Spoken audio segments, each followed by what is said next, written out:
ആകാശവാണി. സമയം 9:30 കഥാപ്രസംഗം അവതരിപ്പിക്കുന്നത് ഭരതന്നൂർ CS സോമശേഖർ. കഥ സ്വാമി വിവേകാനന്ദൻ. ഉത്തിഷ്ഠത ജാഗ്രത പ്രാപ്യവരാ നിബോധത.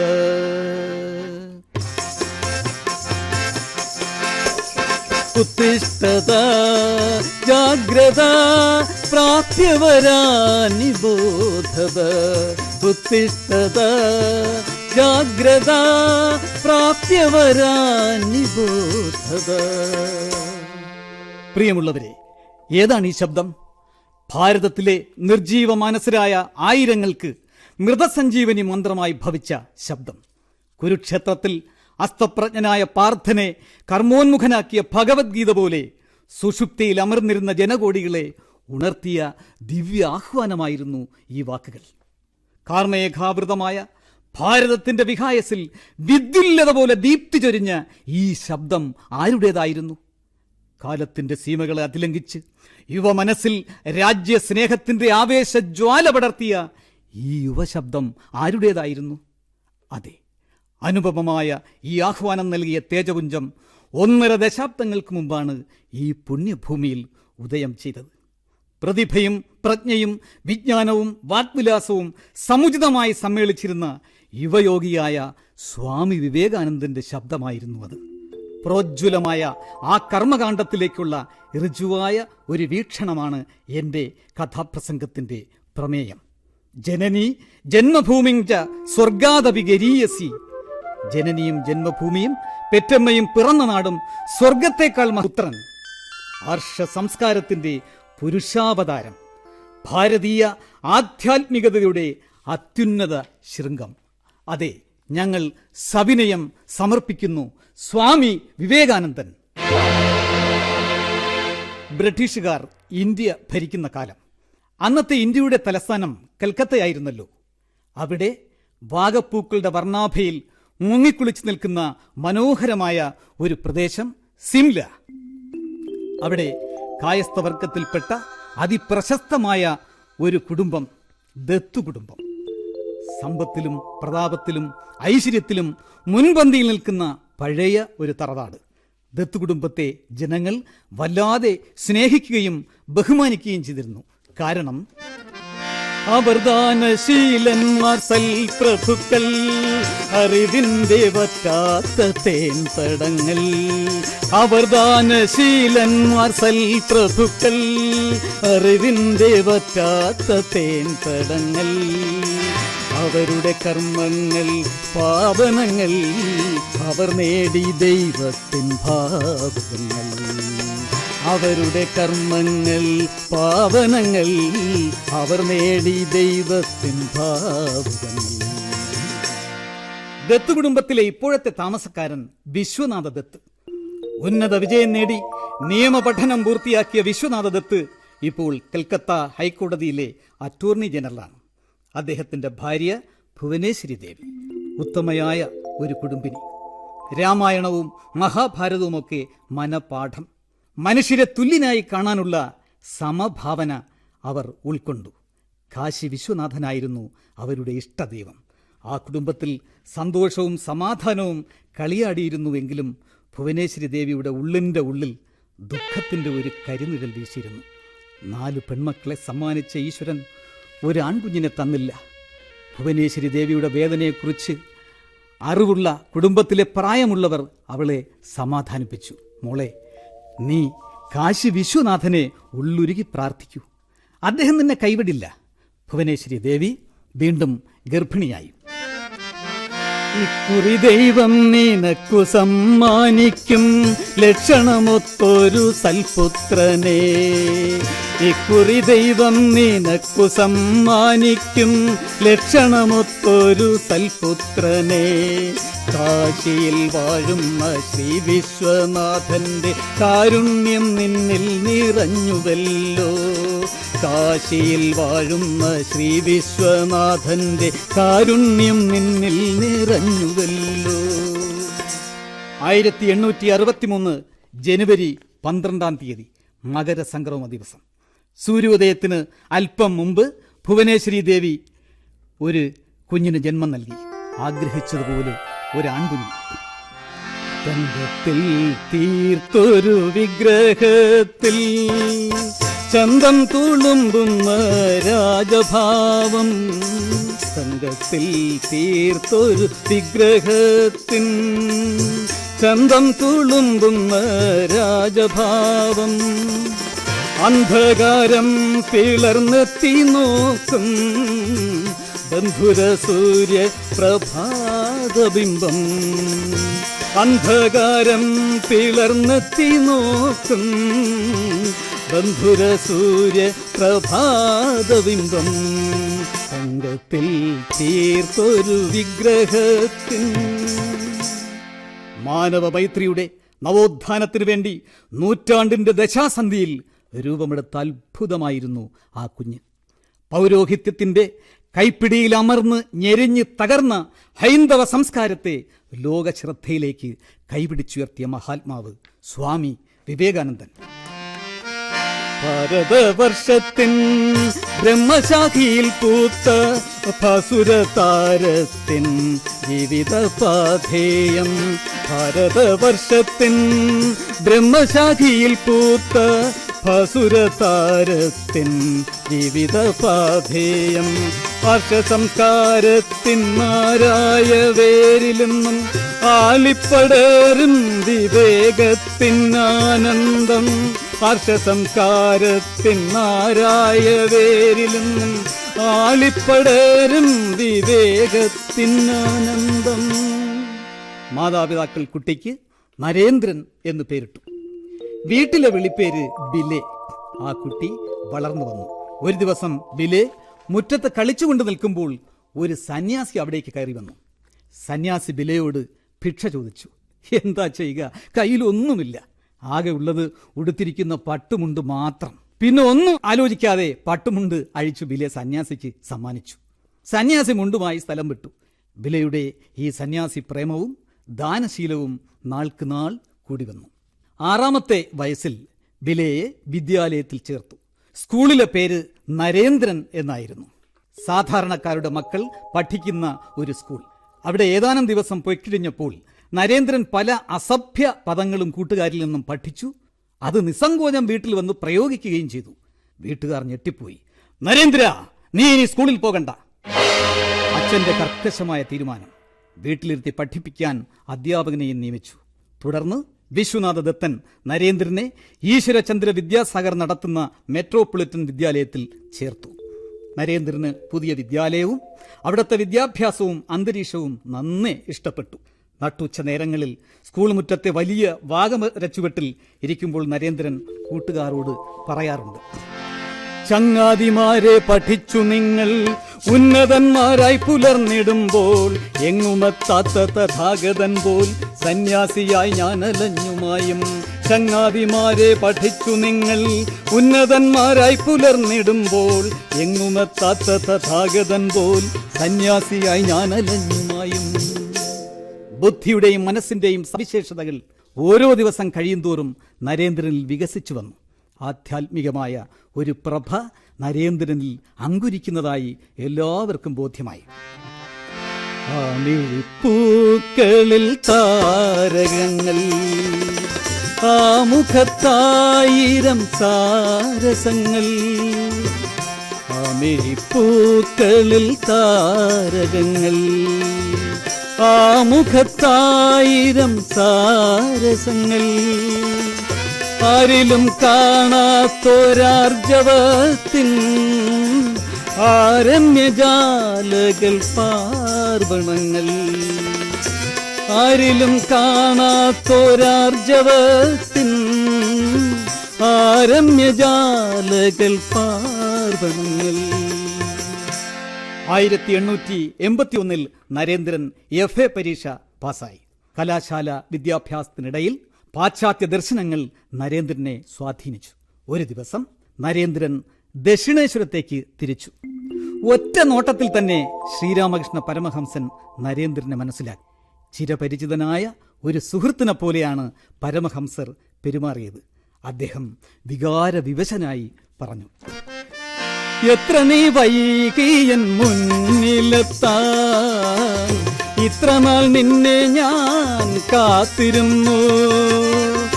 എത്ര നീ വൈകിയൻ മുന്നിലെത്താൻ, ഇത്ര നാൾ നിന്നെ ഞാൻ കാത്തിരുന്നു. ബ്രഹ്മചൈതന്യം തുടിച്ചു നിൽക്കും നിന്നയനങ്ങളിൽ ഞാൻ ലയിച്ചു. ബ്രഹ്മചൈതന്യം തുടിച്ചു നിൽക്കും നിന്നയനങ്ങളിൽ ഞാൻ ലയിച്ചു. എല്ലാ ഞായറാഴ്ചകളിലും നരേന്ദ്രൻ ദക്ഷിണേശ്വരത്തെത്തും. ചിലപ്പോൾ 2-3 ദിവസം ആശ്രമത്തിൽ താമസിക്കുകയും ചെയ്യും. ഏതെങ്കിലും കാരണത്താൽ ഞായറാഴ്ച നരേന്ദ്രൻ വന്നില്ല എങ്കിൽ ഗുരു ആകെ അസ്വസ്ഥനാകും. ചിലപ്പോൾ ഗുരു നരേന്ദ്രനെ കാണാൻ കൽക്കത്തയിൽ ചെല്ലും. വാക്കുകൾ കൊണ്ട് നിർവചിക്കാനാകാത്ത സ്നേഹം. എന്നാൽ ഈ പതിവിന് പെട്ടെന്നൊരു വ്യത്യാസമുണ്ടായി. ആശ്രമം തന്നിൽ നരേന്ദ്രനെത്തും ആനന്ദചിത്തനായി മുമ്പെന്ന പോലെ. ആശ്രമം തന്നിൽ നരേന്ദ്രനെത്തും ആനന്ദചിത്തനായി മുമ്പെന്ന പോലെ. മിണ്ടുകയില്ല പരമഹംസൻ, കണ്ടെന്നു പോലും തടിക്കുകില്ല. മിണ്ടുകയില്ല പരമഹംസൻ, കണ്ടെന്നു പോലും നടിക്കുകില്ല. പക്ഷേ ഈ അവഗണന നരേന്ദ്രൻ കാര്യമായി എടുത്തില്ല. ഒരു ദിവസം ഗുരു നരേന്ദ്രനോട് പറഞ്ഞു, ഞാനിപ്പോൾ നിന്നോട് മിണ്ടുന്നില്ല, നിന്നെ ഞാൻ അവഗണിക്കുന്നു. എന്നിട്ടും എന്തിനു നീ ഇവിടെ വരുന്നു? നരേന്ദ്രൻ വ്യക്തമായി മറുപടി പറഞ്ഞു, അങ്ങയുടെ വാക്കുകൾ കേൾക്കാനാണ് വരുന്നതെന്ന് അങ്ങ് കരുതിയോ? ഇല്ല ഇല്ല, അതിനല്ല ഞാൻ വരുന്നത്. അങ്ങയെ കാണുന്നതിന് വേണ്ടിയാണ് ഞാൻ വരുന്നത്. രാമകൃഷ്ണ പരമഹംസന്റെ നയനങ്ങൾ വിടർന്നു. സ്നേഹം തരാമെന്റെ ജീവൻ തരാ, നീ എന്റെ പാതയിൽ പഥികനാകും. സ്നേഹം തരാമെന്റെ ജീവൻ തരാ, നീ എന്റെ പാതയിൽ പഥികനാകും. എന്നെ മറന്നു നിനക്കു പോകാൻ ഇല്ലിനി മണ്ണുമീ ആകാശവും. എന്നെ മറന്നു നിനക്കു പോകാൻ ഇല്ലിനി മണ്ണുമീ ആകാശവും. നരേന്ദ്രൻ തന്റെ പിൻഗാമിയാകുമെന്ന് പരമഹംസർക്ക് ബോധ്യമായി. കാലം അതിനുള്ള ഒരുക്കങ്ങൾ തുടങ്ങി. ശ്രീരാമകൃഷ്ണ പരമഹംസൻ ക്യാൻസർ എന്ന രോഗത്തിനടിമയായി. വല്ലാതെ വേദനിച്ചു. വേണ്ടതുപോലെ ചികിത്സ നടത്തി. ഫലമില്ല. ഒരു ദിവസം ഗുരു നരേന്ദ്രനെ വിളിച്ചു. നരേന്ദ്ര, എന്താണ് നിന്റെ ഏറ്റവും വലിയ ആഗ്രഹം? എൻ്റെ ശരീരം നിലനിൽക്കുന്നതിന് ആവശ്യമായ ലഘുഭക്ഷണം കഴിക്കുന്ന നേരമൊഴികെ എപ്പോഴും ധ്യാനത്തിൽ മുഴുകാൻ ഞാൻ ആഗ്രഹിക്കുന്നു. ഗുരു ഒന്ന് പുഞ്ചിരിച്ചു. നരേന്ദ്ര, അതൊരു ചെറിയ കാര്യം. നിന്റെ ജീവിത ലക്ഷ്യം അതല്ല. ദുരിതം അനുഭവിക്കുന്നവർക്ക് ആശ്വാസമരുളുക എന്നുള്ളതാണ് നിന്റെ ലക്ഷ്യം. തന്റെ അവസാന നാളുകൾ അടുത്തിരിക്കുന്നു എന്ന് മനസ്സിലാക്കിയ ഗുരു ശിഷ്യർക്ക് കാവ്യവസ്ത്രങ്ങൾ നൽകി ഭിക്ഷയെടുത്ത് യാചിക്കാൻ നിർദ്ദേശിച്ചു. ഒരു ദിവസം തന്റെ അരികിലിരുന്ന നരേന്ദ്രനെ രോഗശയ്യയിൽ കിടക്കുന്ന ഗുരു ഉറ്റുനോക്കി. നരേന്ദ്രൻ ഗുരുവിന്റെ കണ്ണുകളിലേക്കും നോക്കി. പെട്ടെന്ന് വൈദ്യുതാഘാതം പോലെ ഒരു അദൃശ്യ ശക്തി നരേന്ദ്രനിൽ പ്രവേശിച്ചു. ശരീരം ഒന്ന് വിറച്ചു. നരേന്ദ്രൻ അബോധാവസ്ഥയിലേക്ക് പോയി. ഉണർന്നപ്പോൾ ഗുരുവിന്റെ കണ്ണിലൂടെ കവിളിലൂടെ കണ്ണുനീർ ധാരധാരയായി ഒഴുകുന്നു. ഗുരു, അങ്ങ് എന്തിനാണ് കരയുന്നത്? നരേന്ദ്ര, ദീർഘകാലമായി തീവ്ര തപസ്സിലൂടെ ഞാൻ നേടിയ സമസ്ത സിദ്ധികളും സമസ്ത ശക്തികളും ഞാൻ നിന്നിലേക്ക് പകർന്നിരിക്കുന്നു. ഇനി ഈ ശരീരത്തിൽ ഒന്നുമില്ല. 1886 ഓഗസ്റ്റ് 16 തിങ്കളാഴ്ച. തലേ ദിവസം ഗുരു ഏറെ നേരം അബോധാവസ്ഥയിലായിരുന്നു. തിങ്കളാഴ്ച പ്രഭാതമായപ്പോൾ ഗുരു ഉന്മേഷവാനായി കാണപ്പെട്ടു. പെട്ടെന്ന് 3 തവണ ദേവീ മന്ത്രം ഉരുവിട്ടു. ശരീരം ഒന്ന് വിറച്ചു. പിന്നെ എല്ലാം നിശ്ചലമായി. ആ ദീപനാളം പൊലിഞ്ഞുപോയി, ആദിമഹസിൽ അലിഞ്ഞുപോയി, ആദീപനാളം പൊലിഞ്ഞുപോയി. ആദിമഹസിൽ അലിഞ്ഞുപോയി, ആത്മബന്ധങ്ങൾ തൻ കോവിൽ തേടി ആരതിയായ തകന്നുപോയി, ആരതിയായ തകന്നുപോയി.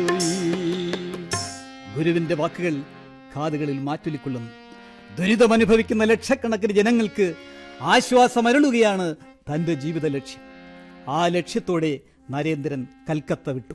തുടർന്ന് ദീർഘമായ യാത്രകൾ, ഭാരതത്തിന്റെ ഗ്രാമാന്തരങ്ങളിലൂടെയുള്ള യാത്രകൾ, ഭാരതത്തിന്റെ ആത്മാവിനെ തൊട്ടറിയാനും തൊട്ടുണർത്താനുമുള്ള യാത്രകൾ. കേരളത്തിലെ ജാതി വ്യവസ്ഥകൾക്കും ഐത്താചാരങ്ങൾക്കും അനാചാരങ്ങൾക്കും അന്ധവിശ്വാസങ്ങൾക്കുമെതിരെ സന്ധിയില്ലാ സമരം നടത്തിയ മനുഷ്യസ്നേഹിയായിരുന്നു ഡോക്ടർ പൽപ്പു. അദ്ദേഹം അക്കാലത്ത് ബാംഗ്ലൂരിൽ താമസിക്കുകയായിരുന്നു. സ്വാമി ഡോക്ടർ പൽപ്പുവിനെ സന്ദർശിച്ചു. ഡോക്ടർ പൽപ്പു സ്വാമിയെ യഥോചിതം സ്വീകരിച്ചു, സൽക്കരിച്ചു. അവർ തമ്മിലുള്ള സംഭാഷണത്തിനിടയിൽ കേരളത്തിന്റെ ദുരവസ്ഥയെപ്പറ്റി പൽപ്പു സ്വാമിയോട് പറഞ്ഞു. ജാതിയുടെയും മതത്തിന്റെയും പേരിൽ പാവപ്പെട്ടവർ അനുഭവിക്കുന്ന കഷ്ടതകൾ ഒന്നൊന്നായി വിശദീകരിച്ചു. സഞ്ചാര സ്വാതന്ത്ര്യമില്ല, വിൽക്കാൻ പോലും അവകാശമില്ലാതായിരിക്കുന്നു. ഇതിനൊരു പരിഹാരം ചോദിച്ച പൽപ്പുവിനോട് സ്വാമി ഇപ്രകാരം പറഞ്ഞു: ഒരു ആധ്യാത്മിക ആചാര്യന്റെ നേതൃത്വം കൊണ്ട് മാത്രമേ ഇതിന് പരിഹാരമുണ്ടാകൂ. പെട്ടെന്ന് ഡോക്ടർ പൽപ്പുവിന്റെ മനസ്സിൽ തെളിഞ്ഞത് മാനവരാശിയുടെ ഉയർച്ചയ്ക്ക് വേണ്ടി സ്വജീവിതം സമർപ്പിച്ച മഹായോഗിവര്യനായ ശ്രീനാരായണ ഗുരുവിന്റെ രൂപമാണ്. ഗുരുവിന്റെ നേതൃത്വത്തിലുണ്ടായ സാമൂഹിക സാംസ്കാരിക വിപ്ലവത്തെക്കുറിച്ച് നമുക്ക് ഏവർക്കും അറിയാമല്ലോ. സ്വാമിയുടെ ദീർഘവീക്ഷണം നിറഞ്ഞ വാക്കുകളുടെ സാഫല്യമാണ് ഗുരുവിലൂടെ നമുക്ക് ലഭ്യമായത്.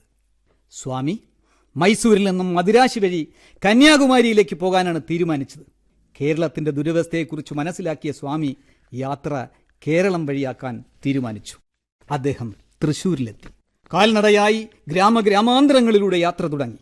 ഡോക്ടർ പൽപ്പുവിൽ നിന്ന് കേട്ടറിഞ്ഞതിനേക്കാൾ ഭീകരമായിരുന്നു, പ്രാകൃതമായിരുന്നു ഇവിടത്തെ അവസ്ഥ. ഈ അവസ്ഥ മാറണം. ജാതിയുടെ പേരിൽ പാവപ്പെട്ടവർ അനുഭവിക്കുന്ന കഷ്ടതകൾ കണ്ട് സഹിക്കാൻ വയ്യാതെ സ്വാമി വിവേകാനന്ദൻ ഒരു വേള പറഞ്ഞുപോയി, ഈ കേരളം ഒരു ഭ്രാന്താലയമാണെന്ന്. അവസ്ഥ മാറണം. തുടർന്ന് അദ്ദേഹം ഈ കേരളം ഒരു ഭ്രാന്താലയമാണെന്ന്. അവസ്ഥ മാറണം. തുടർന്ന് അദ്ദേഹം കന്യാകുമാരിയിലെത്തി. മഴവിലിന്റെ വർണ്ണപ്രഭ വിതറുന്ന മണൽപ്പുറത്ത് അദ്ദേഹം ഇരുന്നു. സംഗമം മഹാസംഗമം അനിതരമോഹന സംഗമം, മൂന്നു സമുദ്രഹൃദന്തങ്ങൾ ഒന്നിച്ചലിയും സമാഗമം, ഒന്നിച്ചലിയും സമാഗമം, ഒന്നിച്ചലിയും സമാഗമം. ഭാരതമാതാവിന്റെ പാദസ്പർശമേറ്റ പവിത്രമായ ആ പാറപ്പുറത്ത് 3 ദിനരാത്രങ്ങൾ ധ്യാനനിരതനായി സ്വാമി ഇരുന്നു. അവിടെ ഇരുന്നു കൊണ്ട് ഭാരതത്തിന്റെ തളർച്ചയെയും വളർച്ചയെയും നിരീക്ഷിച്ചു. മാനുഷിക മൂല്യങ്ങളുടെയും നന്മകളുടെയും ഈറ്റില്ലമായിരുന്നു ഭാരതഭൂമി. ഇന്ന് സ്വാതന്ത്ര്യമില്ലായ്മ, അടിമത്വം, ദാരിദ്ര്യം, പട്ടിണി, അനാചാരങ്ങൾ, അന്ധവിശ്വാസങ്ങൾ ഇല്ല. ഇത് അനുവദിക്കാൻ പാടില്ല. നൂറ്റാണ്ടുകളായി സഞ്ചയിച്ചു വെച്ച മഹത്തായ ആ സംസ്കാരത്തെ പുനഃസ്ഥാപിക്കപ്പെടേണ്ടിയിരിക്കുന്നു. ആധ്യാത്മികമായ ഒരു പുത്തനുണർവ് കാലഘട്ടത്തിന്റെ ആവശ്യമായി മാറിക്കൊണ്ടിരിക്കുന്നു. ഭാരതമാതാവിനെ ആ അവസ്ഥയിലേക്ക് കൈപിടിച്ചുയർത്തേണ്ടത് ഭാരതപുത്രനായ തൻ്റെ കടമയാണ്. പാശ്ചാത്യ സംസ്കാരങ്ങൾക്ക് നടുവിൽ ഭാരത സംസ്കാരം പൂർണ്ണ ചന്ദ്രനെ പോലെ ശോഭിക്കണം, പ്രകാശിക്കണം. അന്നൊരു ദിവസം ശിഷ്യന്മാർക്ക് നടുവിൽ വെച്ച് തൻ്റെ ചിക്കാഗോ യാത്രയെക്കുറിച്ച് നരേന്ദ്രൻ പ്രഖ്യാപനം നടത്തി. മദിരാശിയിൽ നിന്ന് ചിക്കാഗോയിലേക്ക് പുറപ്പെടാനുള്ള ഒരുക്കങ്ങൾ അദ്ദേഹത്തിൻ്റെ ശിഷ്യന്മാർ നടത്തിക്കൊണ്ടിരിക്കവേ ഖേത്രിയിലെ രാജാവിൻ്റെ ഒരു സന്ദേശമെത്തി. തൻ്റെ നവജാത ശിശുവിനെ അനുഗ്രഹിക്കാൻ സ്വാമി ഖേത്രിയിലെത്തണം. മാത്രമല്ല, അമേരിക്കയിലേക്ക് ബോംബെയിൽ നിന്ന് കപ്പൽ കയറാനുള്ള എല്ലാ ഏർപ്പാടുകളും രാജാവ് ശരിയാക്കിക്കൊള്ളാം. നരേന്ദ്രൻ ഖേത്രിയിലെത്തി. രാജാവിൻ്റെ കുഞ്ഞിനെ അനുഗ്രഹിച്ചു. തുടർന്ന് രാജാവ് സ്വാമിയോട് പറഞ്ഞു, സ്വാമി, എനിക്കൊരു അപേക്ഷയുണ്ട്. പറഞ്ഞുള്ളൂ. അങ്ങയുടെ ഇപ്പോഴത്തെ പേര് ഒന്ന് മാറ്റിയാൽ കൊള്ളാമെന്നുണ്ട്. എൻ്റെ അഭിപ്രായത്തിൽ അങ്ങക്ക് യോജിക്കുന്ന പേര് വിവേകാനന്ദൻ, സ്വാമി വിവേകാനന്ദൻ എന്നാണ്. നരേന്ദ്രൻ സന്തോഷപൂർവ്വം ആ പേര് സ്വീകരിച്ചു. സ്വാമി ശ്രീലങ്ക, ചൈന, ജപ്പാൻ തുടങ്ങിയ വിദേശ രാജ്യങ്ങൾ വഴി അമേരിക്കയിലെത്തി. അപ്പോഴാണ് വിവേകാനന്ദന് ഒരു കാര്യം മനസ്സിലായത്. സമ്മേളനത്തിൽ പങ്കെടുക്കണമെങ്കിൽ ഹിന്ദുമതത്തിന്റെ പ്രതിനിധിയാണെന്നുള്ള സർട്ടിഫിക്കറ്റ് നിർബന്ധമാണ്. സംഭവിക്കുന്നത് യാദർച്ഛികമായാണ്. മിസ് കാതറീൻ എന്ന യുവതിയുമായി വിവേകാനന്ദൻ പരിചയപ്പെട്ടു. വിവരങ്ങൾ അറിഞ്ഞപ്പോൾ കാതറീൻ അദ്ദേഹത്തോട് ആദരവ് തോന്നി. അവർ അദ്ദേഹത്തെ വീട്ടിലേക്ക് കൂട്ടിക്കൊണ്ടുപോയി. തുടർന്ന് കാതറീന്റെ ചില സുഹൃത്തുക്കൾ മുഖേന ചിക്കാഗോവിലേക്കുള്ള ടിക്കറ്റും കത്തും നൽകി സ്വാമിയെ യാത്രയാക്കി. പക്ഷേ യാത്രക്കിടയിൽ ആ കത്ത് നഷ്ടപ്പെട്ടു പോയി. പെട്ടെന്നൊരു സ്ത്രീ അദ്ദേഹത്തിൻ്റെ അടുത്തേക്ക് വന്നു. അവർ വളരെ സൗമ്യതയോടെ സ്വാമിയെ സ്വഭവനത്തിലേക്ക് കൂട്ടിക്കൊണ്ടുപോയി. പ്രഭാതകൃത്യങ്ങൾ കഴിഞ്ഞു വന്ന സ്വാമിക്ക് അവർ ഭക്ഷണം നൽകി. അവർ സ്വാമിയെ സമ്മേളനത്തിൻ്റെ പ്രതിനിധിയായി അംഗീകരിച്ചു. താമസിക്കാൻ വേണ്ട ഏർപ്പാടുകളും ചെയ്തു. ആ സമ്മേളനം വെറും മതസമ്മേളനം മാത്രമായിരുന്നില്ല, വിശ്വമാനവ സമ്മേളനം കൂടിയായിരുന്നു. നാനാത്വത്തിലെ ഏകത്വവും ഏകത്വത്തിലെ നാനാത്വവും ലോകത്തെ പഠിപ്പിക്കാനുള്ള ഉദ്യമം, ലോക ചരിത്രത്തിലെ ഒരു നാഴികക്കല്ല്. കൊളംബസ് അമേരിക്ക കണ്ടുപിടിച്ചതിൻ്റെ 100ാം വാർഷികം കൂടിയായിരുന്നു. 1893 സെപ്റ്റംബർ 11 തിങ്കളാഴ്ച പ്രഭാതത്തിൽ ചിക്കാഗോവിലെ ആർട്ട് പാലസിന്റെ വിശാലമായ അങ്കണത്തിൽ സമ്മേളനം ആരംഭിച്ചു. സമ്മേളനം മതസമ്മേളനം, വിശ്വമഹാമത സമ്മേളനം. സമ്മേളനം മതസമ്മേളനം, വിശ്വമഹാമത സമ്മേളനം. വിശ്വമഹാമത സമ്മേളനം, വിശ്വമഹാമത സമ്മേളനം. കത്തോലിക്ക സഭയുടെ പരമോന്നത കർദിനാളായ വന്ധ്യശ്രീ ഗിബ്ബൺസ് വേദിക്ക് നടുവിൽ രാജകീയ സിംഹാസനത്തിൽ ഉപവിഷ്ടരായി. തുടർന്ന് വേദിയിൽ പ്രതിനിധികൾ ആസനസ്ഥരായി. എല്ലാ പ്രതിനിധികളും അതിമനോഹരമായി വേഷം ധരിച്ചിരിക്കുന്നു. തിളക്കമുള്ള ചുവന്ന മേലങ്കിയും ചുവന്ന തലക്കെട്ടുമായിരുന്നു വിവേകാനന്ദന്റെ വേഷം. പ്രഭാത സൂര്യന്റെ ചെങ്കതിരിൽ വിവേകാനന്ദന്റെ മുഖം ചുവന്നു തുടുത്തു. യോഗം ആരംഭിച്ചു. തുടർന്ന് ഓരോ പ്രതിനിധിയെയും പ്രസംഗിക്കാനായി ക്ഷണിച്ചു. എല്ലാവരും എഴുതിക്കൊണ്ടുവന്ന പ്രസംഗം വായിക്കുകയാണ് ചെയ്തത്. വിവേകാനന്ദന്റെ കയ്യിൽ എഴുതിയ പ്രസംഗം ഉണ്ടായിരുന്നില്ല. ആ യുവ സന്യാസി പ്രസംഗിക്കാനായി എഴുന്നേറ്റപ്പോൾ സദസ്സാകെ ശ്രദ്ധിച്ചു. സ്ഫുടമായ ഇംഗ്ലീഷിൽ അദ്ദേഹം തന്റെ പ്രസംഗം ആരംഭിച്ചു. My dear brothers and sisters of America. വിരസമായ പ്രസംഗങ്ങൾ കേട്ട് മരവിച്ചിരുന്ന ജനം ഈ അഭിസംബോധന കേട്ട് കോരിത്തെരിച്ചുപോയി. ജനങ്ങൾ കൈയടിച്ച് ആഹ്ലാദിക്കുന്നു. അത് ശമിച്ചപ്പോൾ അദ്ദേഹം തുടർന്നു. നദികളെല്ലാം കടലിൻ മാറിൽ ഒഴുകിയലിയും പോലെ. നദികളെല്ലാം കടലിൻ മാറിൽ ഒഴുകിയലിയും പോലെ. മതങ്ങളീശ്വര കാരുണ്യത്തിൻ മധുര തടങ്ങളിലലിയുന്നു, മധുര തടങ്ങളിലലിയുന്നു. എല്ലാ മതങ്ങളുടെയും ലക്ഷ്യം ഒന്നാണെന്ന് സമർത്ഥിക്കുന്നതോടൊപ്പം ഹിന്ദുമതത്തിന്റെ സവിശേഷതകളെക്കുറിച്ചും വൈദിക ധർമ്മത്തെക്കുറിച്ചും ഉദ്ബോധിപ്പിച്ചു. മതങ്ങളുടെ മാതാവാണ് ഹിന്ദുമതം. സഹിഷ്ണുതയും സർവധർമ്മ സമാദരവും പ്രകടിപ്പിക്കുന്ന മതമാണ് ഹിന്ദുമതം. സർവമത സമന്വയവും സർവമാനവ സാഹോദര്യവും പരസ്പര വിശ്വാസവുമാണ് ഹിന്ദുമതത്തിന്റെ അന്തസത്ത. 5 ദിവസത്തെ പ്രസംഗങ്ങളിലൂടെ ലോകരാജ്യങ്ങൾക്കിടയിൽ ഭാരതത്തിന്റെ മാഹാത്മ്യം എന്തെന്ന് യുക്തിഭദ്രമായി അദ്ദേഹം സ്ഥാപിച്ചു. ഈ പ്രസംഗങ്ങൾ നടത്തുമ്പോഴെല്ലാം ഭാരതീയ ജീവിതത്തിന്റെ ദയനീയാവസ്ഥ അദ്ദേഹത്തിന്റെ മനസ്സിലുണ്ടായിരുന്നു. വിദേശാധിപത്യം, അടിമത്വം, ദാരിദ്ര്യം, നരകയാതന അനുഭവിക്കുന്ന ജനതയുടെ ദുസ്ഥിതി മാറാനായി പ്രയത്നിക്കണം. വിശ്വപൗരനായി തീർന്ന സ്വാമി വിവേകാനന്ദന് ധാരാളം ശിഷ്യന്മാരുണ്ടായി. 1895 സ്വാമിക്ക് ഇംഗ്ലണ്ടിൽ ചെല്ലാൻ ക്ഷണം ലഭിച്ചു. അവിടെ വെച്ച് സ്വാമിയുടെ പ്രസംഗത്തിൽ ആകൃഷ്ടയായ മാർഗ്രറ്റ് നോബിൾ എന്ന അധ്യാപിക അവരുടെ സമ്പത്ത് മുഴുവൻ ഭാരത സ്ത്രീകളുടെ ഉന്നമനത്തിനായി സമർപ്പിക്കുകയും ശിഷ്യയായി തീരുകയും ചെയ്തു. ആ മാർഗ്രറ്റ് നോബിളാണ് പിൽക്കാലത്ത് സിസ്റ്റർ നിവേദിത എന്നറിയപ്പെട്ടത്. സിസ്റ്റർ നിവേദിത സ്വാമിയുടെ മരണം വരെ ഒപ്പമുണ്ടായിരുന്നു. അദ്ദേഹത്തിന്റെ പ്രസംഗങ്ങൾ ചുരുക്കെഴുത്തിലൂടെ ലോകത്തിന് നൽകിയ J.J. ഗുഡ്മൻ എന്ന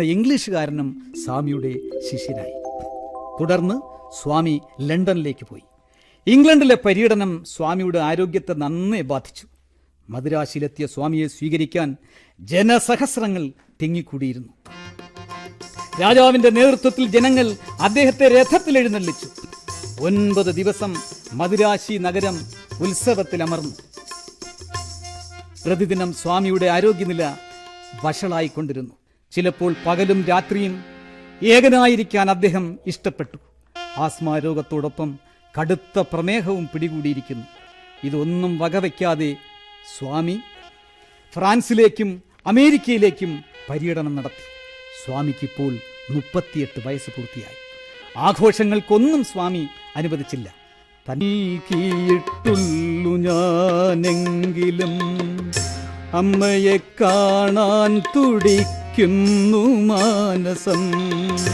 ദുഃഖമേ നൽകിയിട്ടുള്ളു ഞാനെങ്കിലും അമ്മയെ കാണാൻ തുടിക്കുന്നു മാനസം. ശ്രീശങ്കരാചാര്യൻ പോലും തന്നമ്മതൻ സവിധത്തിലവസാനമോടിയെത്തി. ശ്രീശങ്കരാചാര്യൻ പോലും തന്നമ്മതൻ സവിധത്തിലവസാനമോടിയെത്തി. പണ്ടങ്ങു ഉപേക്ഷിച്ചുപോയ വീട്ടിൽ വിവേകാനന്ദനെത്തി. അമ്മയെ കണ്ടു. പെട്ടെന്ന് തന്നെ ബേപ്പൂരിലെ മഠത്തിൽ മടങ്ങിയെത്തി. എല്ലാ ചികിത്സയെയും പരാജയപ്പെടുത്തിക്കൊണ്ട് സ്വാമിയുടെ രോഗം മൂർച്ഛിച്ചു. തൻ്റെ ജീവിത നൗക മുങ്ങിക്കൊണ്ടിരിക്കുകയാണെന്ന് സ്വാമിക്കറിയാമായിരുന്നു. 1902 ജൂലൈ 2 സ്വാമി വിവേകാനന്ദൻ സിസ്റ്റർ നിവേദിതയ്ക്ക് സ്വന്തം കൈകൊണ്ട് ഭക്ഷണം വിളമ്പി. കൈ കഴുകാൻ വെള്ളമൊഴിച്ചു കൊടുത്തു. നിവേദിത അത്ഭുതപ്പെട്ടു. സ്വാമി, അങ്ങ് എന്താണ് ഈ കാട്ടുന്നത്? പ്രേമാനന്ദ സ്വാമിയോട് അദ്ദേഹം പറഞ്ഞു, ഞാൻ ദേഹം വെടിഞ്ഞാൽ ഈ മഠത്തിനരികിലുള്ള ഗംഗയുടെ തീരത്ത് എന്നെ സംസ്കരിക്കണം. 1902 ജൂലൈ രാത്രി 2 മണി. ധ്യാനത്തിൽ നിന്നുണർന്ന സ്വാമി നിലത്ത് വിരിച്ച പായയിൽ നിവർന്നു കിടന്നു. മുഖത്ത് അലൗകികമായ ഒരു പ്രകാശം പരന്നു. പെട്ടെന്ന് സ്വാമിയുടെ കൈകൾ വിറച്ചു. ദീർഘമായൊന്ന് നിശ്വസിച്ചു. ഒരു പിടയൽ, എല്ലാം നിശ്ചലം. 39ാമത്തെ വയസ്സിൽ സ്വാമി വിവേകാനന്ദൻ കാലത്തിന്റെ മായാലോകത്തിൽ മറഞ്ഞു. ആ ധർമ്മദീപം എന്നേക്കുമായി പൊലിഞ്ഞു. അജ്ഞാന അന്ധകാരത്തിൽപ്പെട്ട് ലക്ഷ്യമില്ലാതെ നട്ടം തിരിഞ്ഞ ലോകപഥികരെ ശാന്തിയുടെയും സമാധാനത്തിന്റെയും ശാദ്വല ഭൂമിയിലേക്ക് നയിച്ച മാർഗദർശി, മനുഷ്യത്വത്തിന്റെയും ദിവ്യത്വത്തിന്റെയും പൂർണിമ കരസ്ഥമാക്കി പൂർണ്ണ പുണ്യാവതാരമായി സർവലോക സമ്പൂജ്യനായി ജനകോടികളുടെ മാനസപത്മത്തിൽ അന്നും ഇന്നും എന്നും പ്രകാശോജ്വലനായി നിൽക്കുമ്പോൾ സ്വാമി വിവേകാനന്ദന്റെ പാവന ചരിതം ഞങ്ങൾ അവസാനിപ്പിക്കട്ടെ.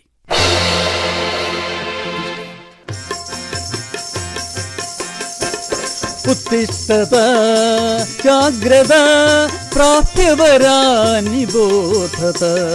ഉത്തിഷ്ഠത ജാഗ്രത പ്രാപ്യവരാനിബോധത. നന്ദി, നമസ്കാരം.